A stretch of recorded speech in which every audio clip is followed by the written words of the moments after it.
Bueno chicos, ya cerrando como les decía esta entrega, em,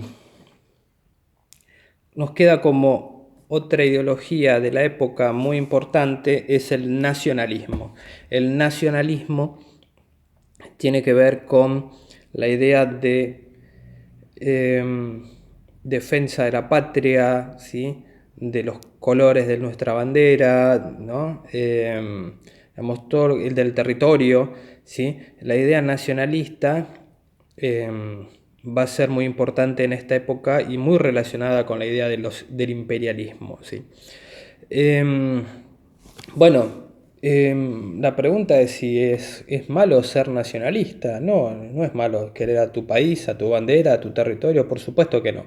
El tema es cuando el ser nacionalista implica a su vez odiar al otro, ¿no? Es decir, si yo soy de determinado país, de determinada nación y tengo determinada cultura, idioma, o me visto de determinada manera o hablo de determinada manera, está bien, y el vecino, porque tiene otro color de piel, otro idioma, otra cultura, eso está mal y hay que atacarlo, destruirlo, invadirlo, matarlo, ¿no? Ahí está el tema de cuando el nacionalismo pasa de ser algo, digamos, positivo a algo extremadamente negativo, ¿sí? Si queremos un ejemplo digamos, de una mirada, de un nacionalismo extremo, ¿sí? Que ya también lo vamos a ver más adelante, un ejemplo es el de Hitler en Alemania, ¿no? Donde toda persona que no seguía las ideas, los parámetros de la Alemania nazi, era asesinada, ¿sí?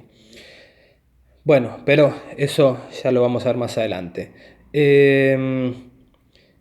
¿Por qué surge el nacionalismo? Bueno, el nacionalismo surge porque los grandes reyes y emperadores europeos necesitan que la población los escuche, los siga, ¿sí? los, eh, los quiera, ¿sí? Y que pelee por ellos cuando los necesite, ¿sí? Entonces, por eso se va a fortalecer mucho esta idea de si sos, no sé, en el caso alemán, si sos de Alemania, sos alemán, o si, está bien, o en Francia, o en Rusia, o en Inglaterra, ¿no? Y todo el que no es de ese lugar ya empieza a ser mal mirado, ¿no? El extranjero empieza a ser discriminado. Bueno, es ese momento en donde la gran mayoría de los países va a actuar de esa manera, en Europa estamos hablando, ¿no? Y también se van a crear alianzas, ¿sí? En una época que tiene un nombre muy curioso de las alianzas, que se lo llamó paz armada, que ya la definición parece contradictoria porque uno dice como si es paz porque es armado, es decir, ¿para qué comprar armas si estamos en paz? ¿O para qué aliarnos con otros países si estamos en paz? Bueno, en realidad lo que se creía y que lo que creían estos reyes, emperadores y presidentes de los distintos países europeos es que esa paz era inestable, es decir, en cualquier momento podía estallar un conflicto. Entonces van a empezar a aliarse, hay dos alianzas más conocidas de esa época, entre fines del siglo XIX y comienzo del siglo XX, que son la Triple Alianza y la Triple Entente, ¿sí? Que en realidad Entente también significa alianza en francés. Bueno, de un lado vas a tener una agrupación, en ambos casos fueron tres países, después se van a agregar más. En una de las alianzas, esto también lo pueden buscar y leer, que lo tienen, Italia, Alemania, y el imperio austrohúngaro van a estar de un lado. El imperio austrohúngaro, después de las guerras, se va a terminar dividiendo en dos países, ¿sí? Que hoy son Austria y Hungría, ¿no?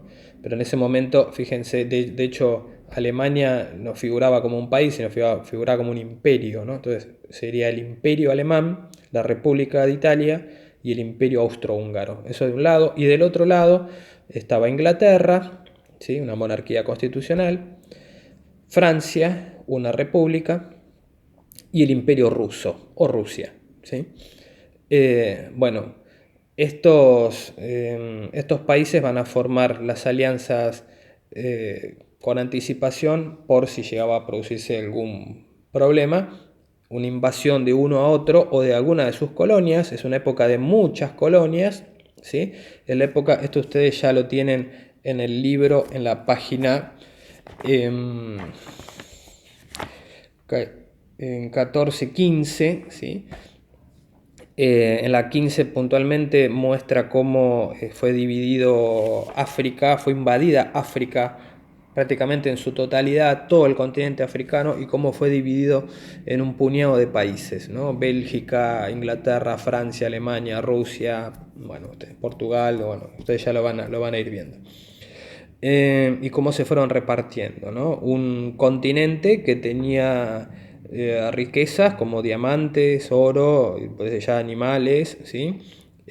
Mano de obra, ¿sí? Trabajadores que van a ser obligados a trabajar para los países imperialistas y que van a ser obligados a, digamos, a aceptar la moneda de sus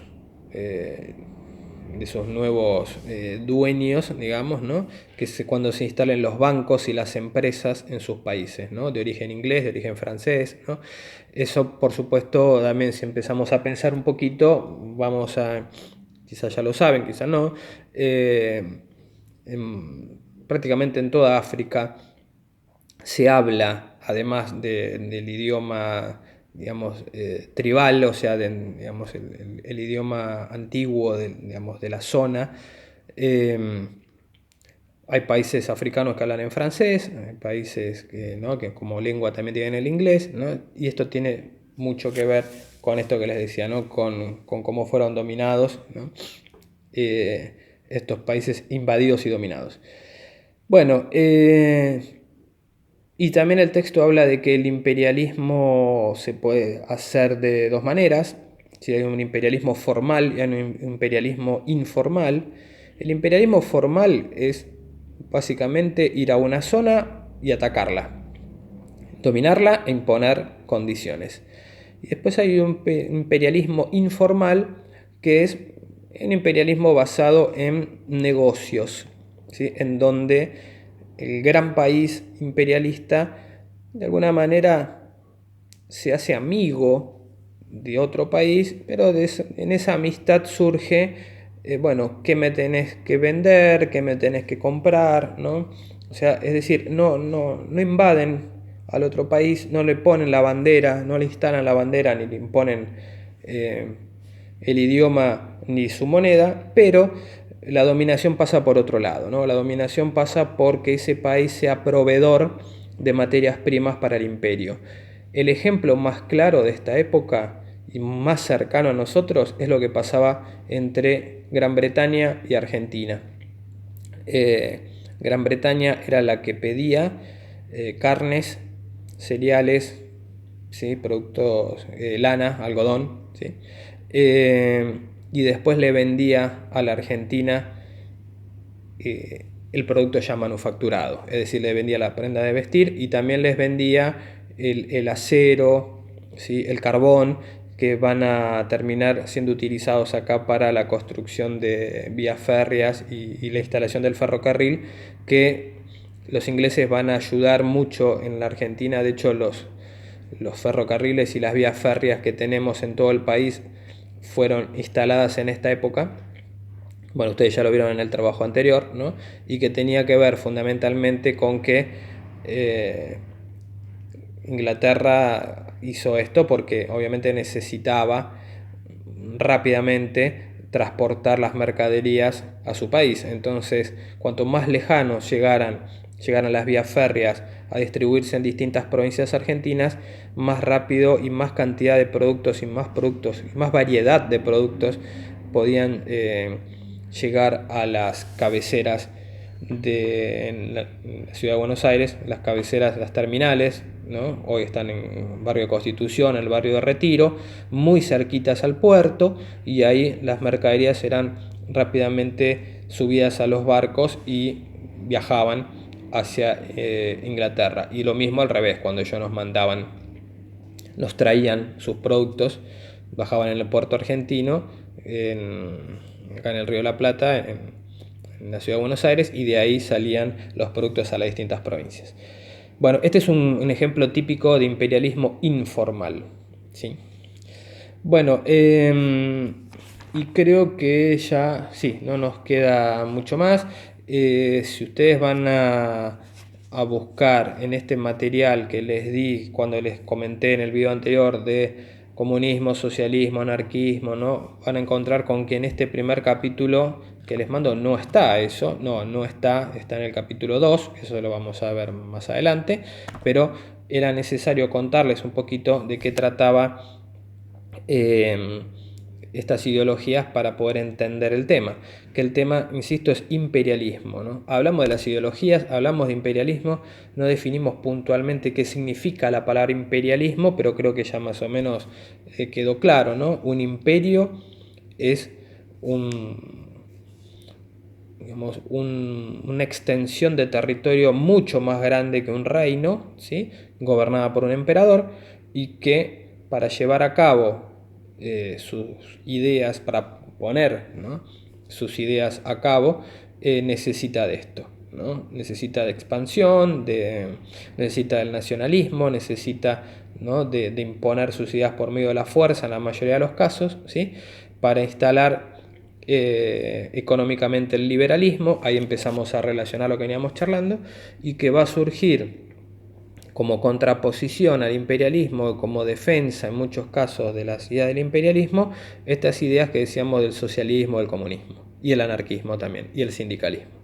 De esa manera, como ven, se empiezan a articular, se empiezan a unir todos estos términos que estuvimos charlando, ¿sí? Bueno, esta semana, insisto, empiecen a leer de a poquito. El 10 me entregan el trabajo anterior, y bueno, la próxima semana ya seguiremos charlando sobre estos nuevos temas. Cuídense, les deseo lo mejor a ustedes, a su familia, y nos estamos viendo la próxima semana.